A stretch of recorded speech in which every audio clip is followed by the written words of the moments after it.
Good afternoon, everybody. Today's learning objective is organic qualitative analysis. What is qualitative analysis? So, this organic qualitative analysis have organic as well as inorganic. Quality, define what is that. Generally, analysis will be having the quantitative analysis and qualitative analysis. In qualitative analysis aims to increase the overall understanding of the quality, characteristics, and meanings of the researched object. You can use the methods based on the orientations of the philosophy of science that you have carried out. So, the identification and analysis of unknown organic compounds make a very important aspect of the experimental organic chemistry. A systematic approach based on the scheme helps in fetching good results as there is no definite set of procedures which can be applied for all.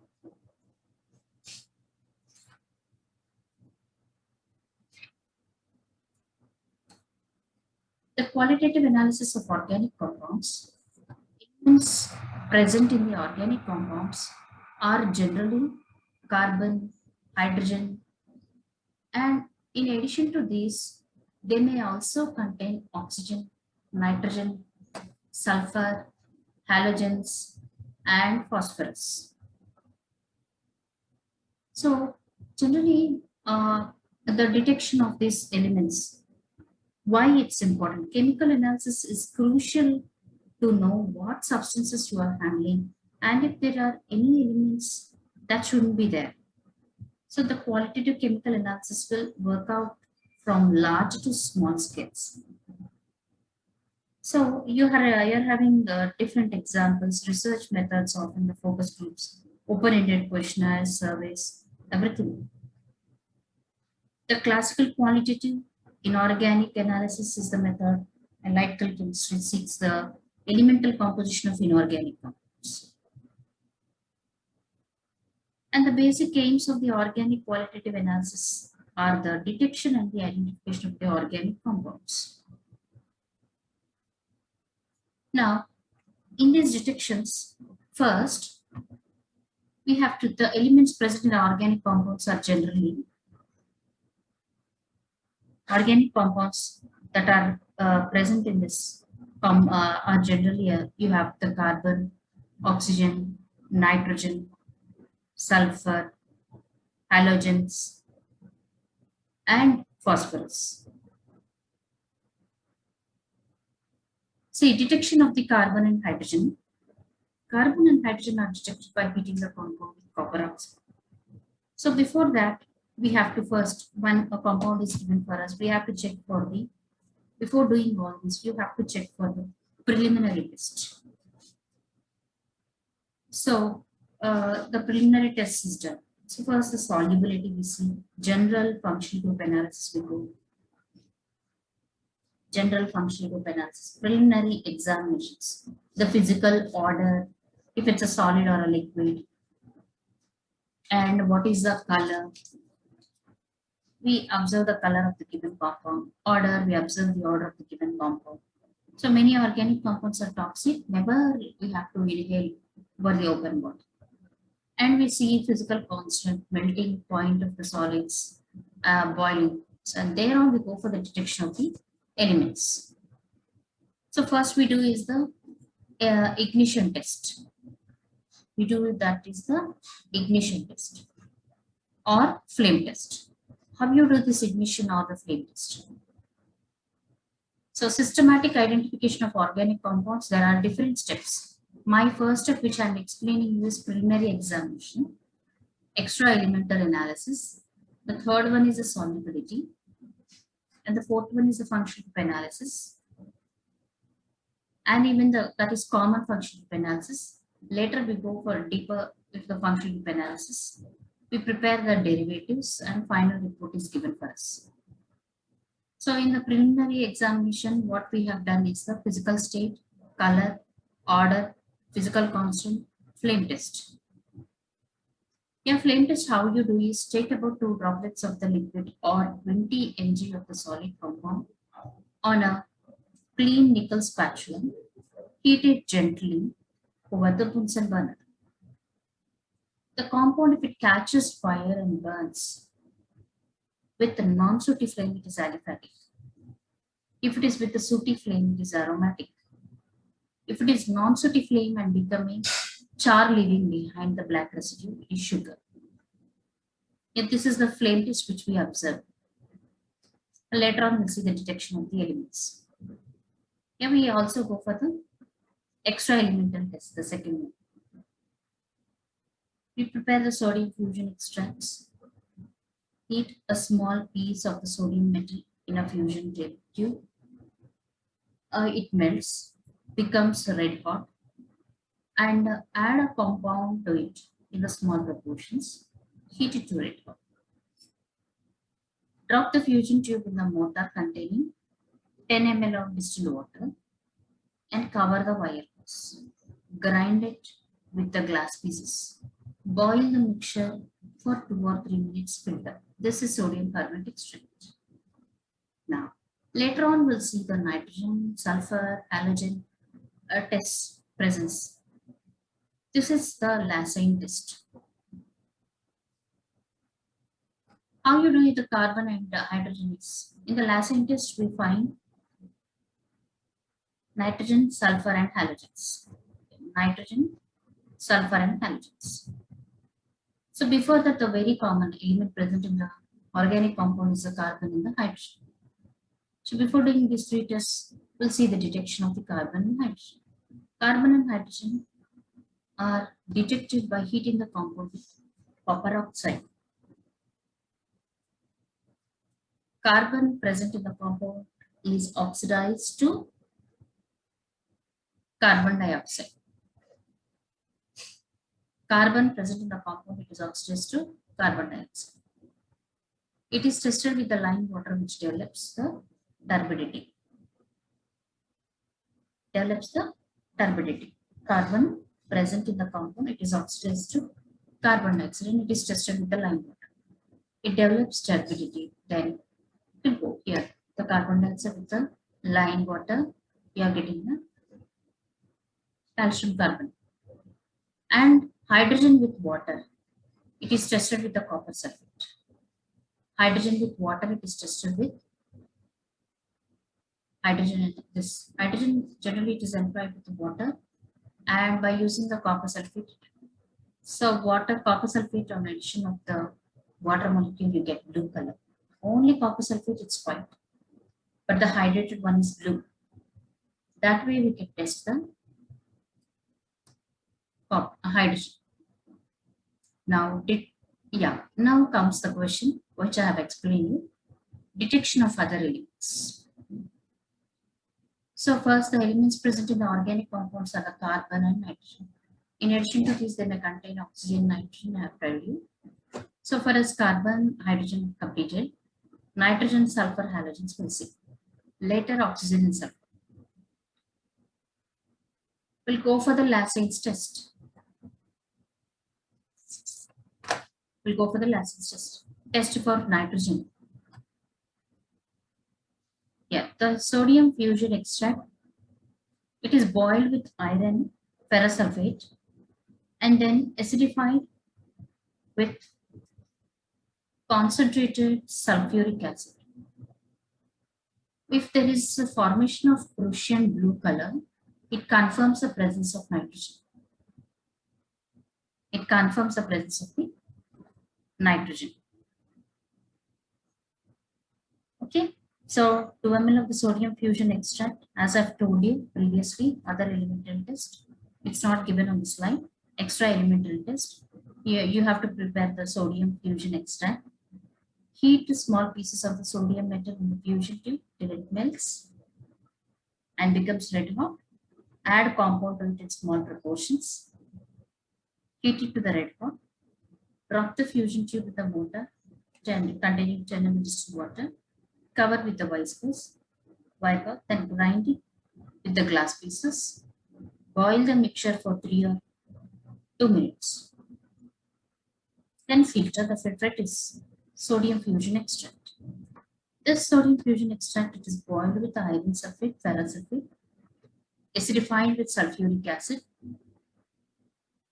The form there is, if there is, 2 ml of the sodium fusion extract, few drops of the ferrous sulfate, as I've told you. Then heat it to the boiling. Add concentrated sulfuric acid after acidification. If there is any blue color, then it confirms nitrogen. Confirms nitrogen.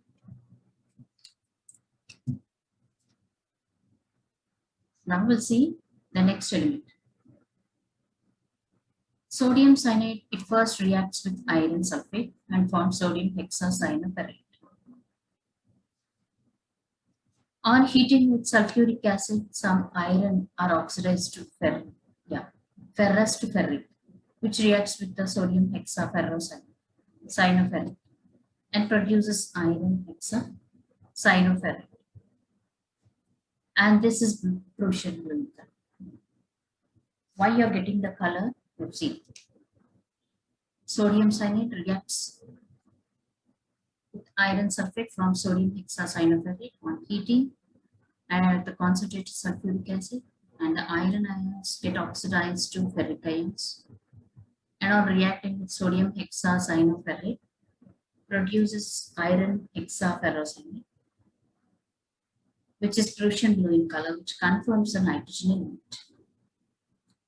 Reaction is also given: cyanide ferrous, hexacyanoferrate. Again, this hexacyanoferrate reacts with the ferric. Here it converts, and here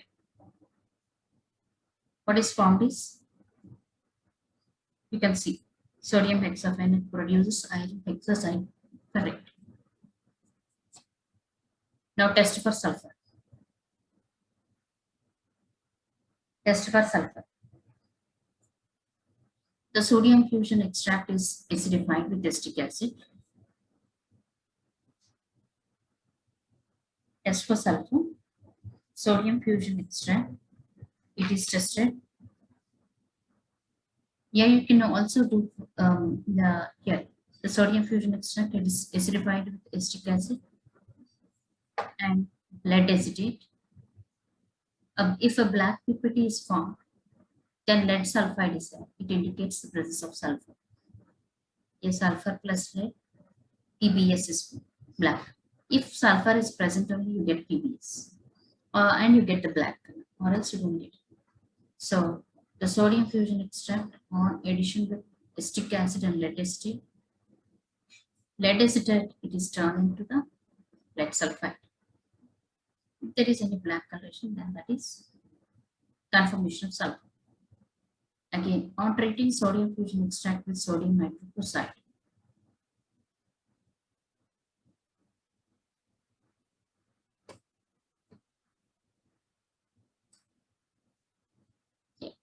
the visibility is less. See, on treatment of the sodium fusion extract with sodium hydroxide, if there is any violet color, it indicates the presence of sulfur. So this is the further the second test for the sulfur. See here, sulfur, the ferrocyanide. If you get the violet color, it indicates the presence of sulfur. This is the second test of sulfur. Now, similarly for the nitrogens. Similarly for nitrogens, how we do? So nitrogen, it's completed. It's a halogen, sulfur, it's completed, and now next going for the halogens, the seventh group elements. The sodium fusion extract is acidified with nitric acid, then treated with silver nitrate. If there is any white PBT, which is soluble in ammonium hydroxide, then indicates the presence of chlorine. Sodium fusion extract, you have to take, add the nitric acid, and treated with AgNO3. If white PPT forms, And that YPPT is soluble ammonium hydroxide. It shows the presence of chlorine. Next, the second one is if a yellow PPT is formed, it shows the presence of bromine. If a dark yellow PPT insoluble in ammonium hydroxide, shows the presence of iodine. In white PPT indicates chlorine, yellow, light yellow PPT indicates bromine, and dark yellow, it indicates the presence of iodine. So silver here, how it's forming white, yellow, dark yellow, what you're getting is this X minus reacts with the silver ions. You get AgX. It can be depending on the color, if it's chloride, bromine, right? Now, test for the phosphorus. So carbon, hydrogen we have seen. And the next one, what we have observed is this Lassane's test, sodium extra elementary test. Lassane test. After sodium sodium extract is prepared, sodium fusion extract is prepared. We have tested for the nitrogens, we have tested for the sulfur, we have tested for the halogens. Now, you are doing the phosphorus test. Yeah, first slide I've shown you. The halogen test and the phosphorus test is removed for us. Sorry, oxygen and the phosphorus test is removed. First, carbon, hydrogen completed. Using Lassane's test, nitrogen, sulfur, halogens completed. Now, individually, you have to perform the oxygen and the phosphorus test. Test for phosphorus. The compound is heated with oxidizing agent, sodium peroxide. The compound is heated with an oxidizing agent, sodium peroxide. Phosphorus present in the compound is oxidized to phosphate. Phosphorus present in the compound is oxidized to phosphate. The solution is boiled with nitric acid and then treated with ammonium molybdate. Okay, whatever solution you're taking, it is boiled with nitric acid and then it is treated with ammonium molybdate. If there is yellow coloration or precipitate, it indicates the presence of phosphorus. Yeah. Consider the reaction. Sodium phosphate, the compound is heated with oxidizing agent, sodium peroxide. The phosphorus present in the compound is oxidized to phosphate. After heating with sodium peroxide, you are getting sodium phosphate. And now, the solution, it is boiled with nitric acid here and treated with ammonium molybdate. Yeah, nitric acid and it is treated with ammonium molybdate. If there is any yellow coloration or precipitate, indicates the presence of phosphorus. Ammonium phosphomolybdate is formed. Ammonium phosphomolybdate is formed, which is yellow in color.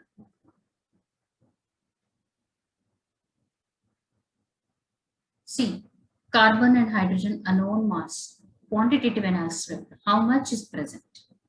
That is quantitative analysis. Till now we have seen what is present. And now how much is present we have to see. Carbon and hydrogen, unknown mass of the organic compound is burned in presence of excess of oxygen, copper oxide. A carbon and hydrogen in the compound are oxidized to carbon dioxide and water. Carbon dioxide and water. The mass of water produced is determined by passing the mixture through the weighed U-tube containing anhydrous calcium chloride. That weighed U-tube will be below the weight and the known weight of the anhydrous calcium chloride. Carbon dioxide, it is absorbed in another U-tube containing concentrated solution of potassium hydroxide. Yes. The increase in the mass of the calcium chloride and the potassium hydroxide gives the amount of water and carbon dioxide. Where from water you get the hydrogen and from carbon dioxide you get carbon percentage, the amount of the carbon percentage. So this is the way you perform the quantitative analysis for carbon as well as nitrogen. Now, nitrogen. How to estimate? Estimation means knowing the weight of nitrogen. You do with the due mass method as well as you do the Geldal method. So in the Lassen test, you know the presence of the nitrogen and how much is present you can know using the due mass method. Yeah, due mass method in analytical chemistry, it's the method for quantitative determination of the nitrogen in chemical substance. Okay, and the nitrogen containing organic compound when heated with copper oxide in the atmosphere of the carbon dioxide, it yields free nitrogen in addition to the carbon dioxide in water.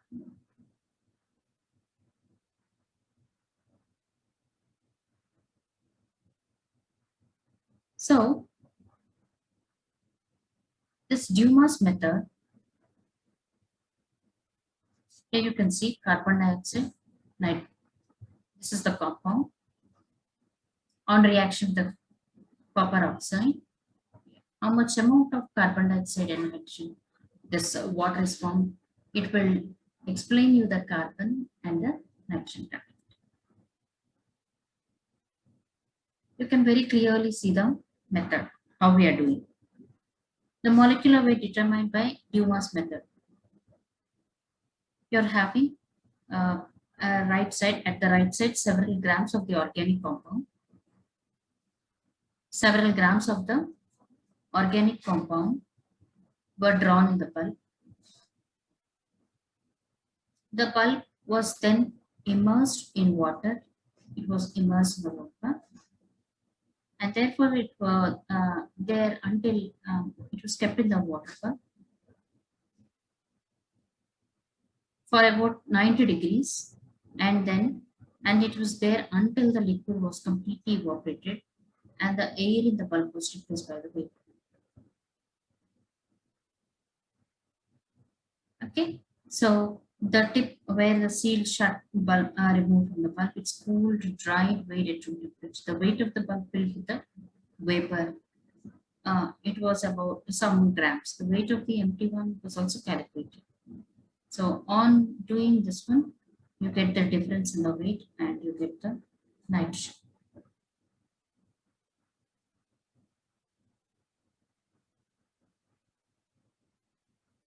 So, and the second one is the Geldal's method. The compound that is containing nitrogen is heated with concentrated sulfuric acid.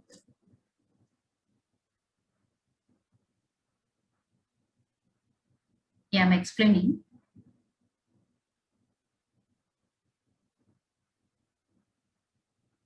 Yeah, the compound.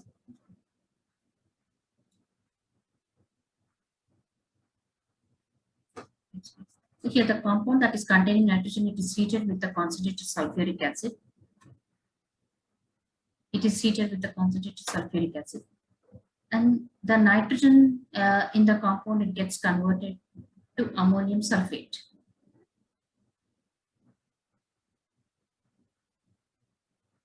So the liberated ammonium gas, whatever it is absorbed excess in the standard solution of the sulfuric acid.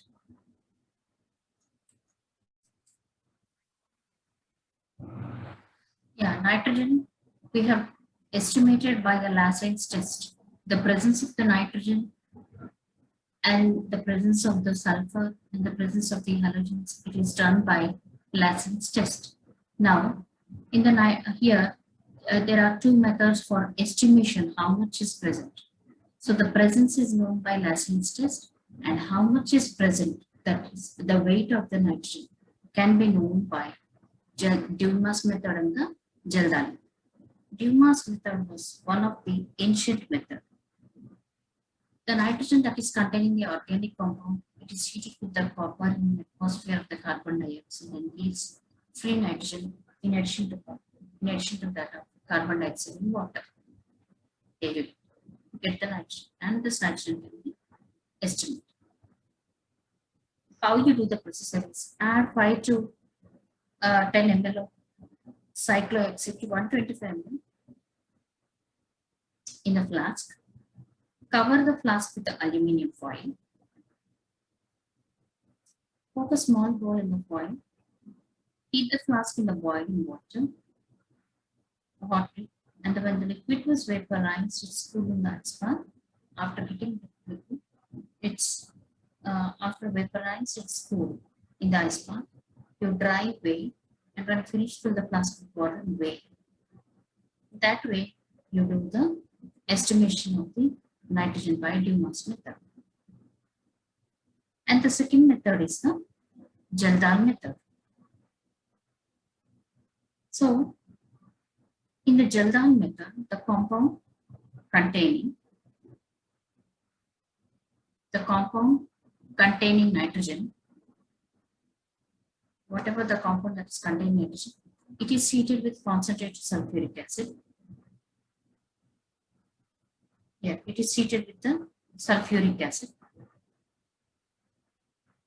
Nitrogen in the compound gets converted into ammonium sulfate. The ammonium sulfate it is then heated with excess of sodium hydroxide and it liberates ammonia. I'm repeating, the compound containing nitrogen, it is heated with concentrated sulfuric acid. The nitrogen in the compound gets converted into ammonium sulfate. Ammonium sulfate is again heated with excess of sodium hydroxide and it liberates ammonia. Ammonia gas. So the liberated ammonia gas is absorbed in an excess of standard solution of sulfuric acid. So the product ammonia can be estimated by the amount of the sulfuric acid used in the reaction. So the produced ammonia is absorbed in the standard solution of the sulfuric acid, and the produced ammonia can be estimated by amount of sulfuric acid in the reaction. So the amount of estimating the unreacted sulfuric acid in the reaction, and leftover after the absorption of the ammonia by titrating with the standard alkali solution. Okay. So the compound containing nitrogen is heated with concentrated sulfuric acid. The nitrogen in the compound is converted to ammonium sulfate. Ammonium sulfate it is again heated with excess of NaOH. It liberates NH3. The produced NH3 is absorbed in the standard solution of sulfuric acid. Absorbed in the excess of the standard solution of the sulfuric acid. The produced ammonia can be estimated by amount of sulfuric acid used in the reaction. So this is done by estimating the amount of sulfuric acid after the absorption of ammonia and by titrating with standard alkali solution. Here are the equations: organic compound and sulfuric acid, ammonium sulfate. And again on reaction with NaOH here the ammonia is liberated. Whatever is ammonia that is liberated is reacted with the sulfuric acid. Ammonium sulfate is found. The amount of ammonia produced is determined by unreacted sulfuric. So the unreacted sulfuric acid is nothing. Basing on this one, you get the unreacted. Basing on the unreacted sulfuric acid, we get the absorbed ammonia. And then titrated with the alkali. Okay. So this is the way we perform the Jaldan method. So this is more advantageous than the Dumas method, the ancient method. But there are some drawbacks of this method. It is applicable to the compounds containing nitrogen in nitro and azo groups, and the nitrogen present in the ring as the nitrogen of these compounds does not change to ammonium sulfate. Okay, so it is not applicable to compounds containing nitrogen, nitro or azo groups, NO2 group or the N double bond groups. The nitrogen, if it's present in the ring, for example, pyridine or pyro, as a nitrogen of this compound, does not change the ammonium sulfate under these conditions. So for these type of compounds, you can't estimate. You can't tell how much is it. So this is the way we perform the nitrogen estimation. Now we'll see the halogen estimation. In the last instance, we have seen the presence of the nitrogen, halogens, and sulfur. And now we are looking into the content, the estimation of this nitrogen, and now we'll see halogens. Carrier's method is one of the best method for the halogen estimation. A known mass of the organic compound is heated with fuming nitric acid in presence of silver nitrate contained in the hard glass tube. It's known as Curier's tube or in the furnace. Carbon and hydrogen present in the compound are oxidized to carbon dioxide and water. The halogen present forms the corresponding silver halogen. It is filtered, washed, dried, and weighed, and thereby you can get the halogen filter. Now, coming to the next one. So, halogen contents can be known by estimated by the Carrier's method. Now we'll see here. Yeah, this is the Carrier's method. Here is the tube. Organic substance, nitric acid, and silver nitrate. This is the Carrier's tube by once. And now coming to sulfur. A known mass of organic compound is heated in Carrier's tube. A known mass of organic compound is heated in Carrier's tube with sodium peroxide. Yeah, with sodium peroxide or fuming nitric acid. A sulfur that is present in the component is oxidized to sulfuric acid. Yes, converted to H2SO. And then it is precipitated as barium sulfate by adding excess of barium chloride solution in the water.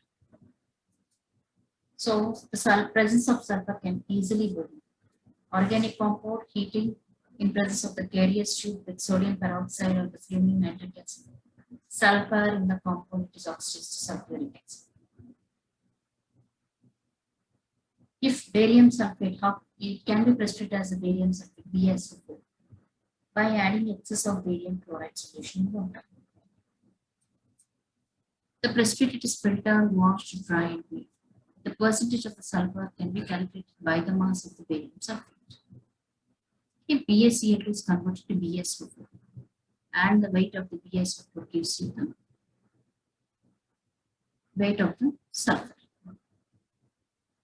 So this is the way you find out the three elements and their estimation. So today's class I have discussed qualitative analysis. First, we have to detect the hydrocarbons, hydrogen and the carbon. Carbon and hydrogen is rejected by heating compound copper oxide, and the copper present in the compound is oxidized to carbon dioxide. Similarly, hydrogen to the water and then alone. And the remaining elements, first we prepare the sodium fusion extract. I'm using the sodium fusion extract. We have done the lasting test. The lasting test I have tested for the nitrogen, I have tested for the sulfur, tested for the halogens, and tested. The other test is for the phosphorus. You do individual. And then quantitative analysis for this carbon and hydrogen. Depending on the weight of the carbon dioxide form or the water form, you can get the quantitative estimation of the carbon and hydrogen. Similarly, nitrogen method, nitrogen estimate can be estimated using the Dumas method and the Geldal method. Dumas method, ancient method, and then Geldal method. And next we have done for the halogens Carrier's method and sulfur also we have estimated. So phosphorus even can be done by using the phosphorus content. How much phosphorus is present? Take a known mass of the organic compound heated in the fuming nitric oxide, and whereupon the phosphorus present in the compound, it is oxidized to phosphoric acid, and it is predicted as the ammonium phosphomolecule. And by adding ammonia and ammonium molecule, you can know the phosphorus content. Similarly, oxygen can also be determined. Definite mass of the organic compound is decomposed by heating it to nitrogen gas. So the mixture of the gaseous compounds containing oxygen is passed over the red hot coke. And when all oxygen is converted to carbon monoxide, the mixture is passed through warm iodine pentoxide. When the carbon monoxide is oxidized to carbon dioxide forming iodine, and the percentage of the oxygen can be derived from the amount of carbon dioxide in the iodine produced. This is the way easily that we can find out estimate the oxygen content. So this is today's class. Thank you, everybody.